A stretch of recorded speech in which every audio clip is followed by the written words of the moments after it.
I think there are several reasons why an overseas company would do well to do research in the NHS.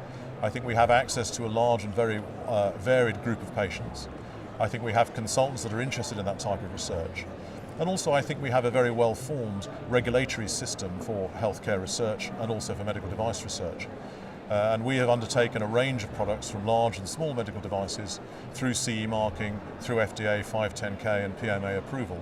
And I think we have a group of people that are able to respond rapidly, I think in a cost-effective fashion, but also to provide answers on a first-time basis rather than having to keep on repeating the work. Dendrite Clinical Systems is a specialist data management company. We provide database systems for hospitals and national international registries.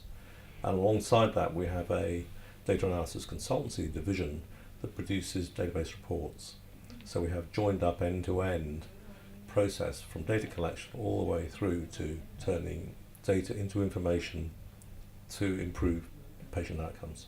So the National Institute for Health Research, the NIHR, is part of the National Health Service within England and Wales, and it has a responsibility for both funding but also supervising healthcare research in NHS institutions.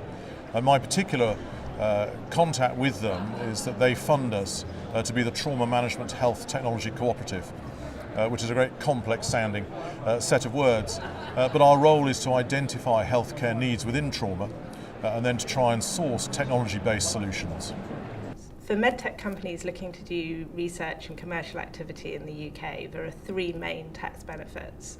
The first one is our really low rate of overall corporation tax. So most small companies in a startup phase will only pay 20% corporation tax. At the moment, larger companies will be paying 21%, but that's coming down to 20% too. So we have a really attractive low rate of headline corporation tax. Then we also have some fantastic tax benefits on offer for companies doing research and development.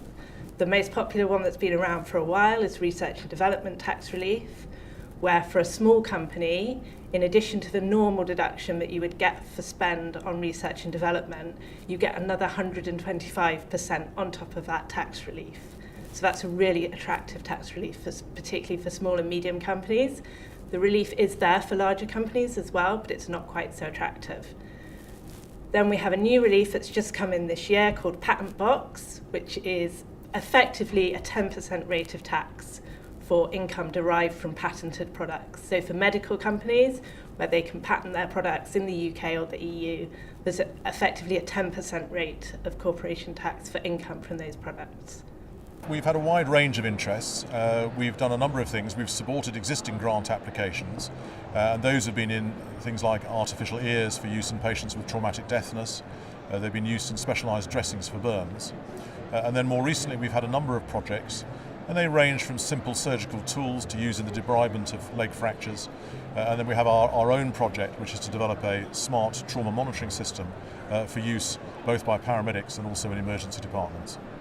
There is a peculiar benefit of using registries in the UK in that doctors, that's interventionists, surgeons and physicians, are all very used to collecting data, and they understand the power of data and the benefits of collecting data in a longitudinal way in databases.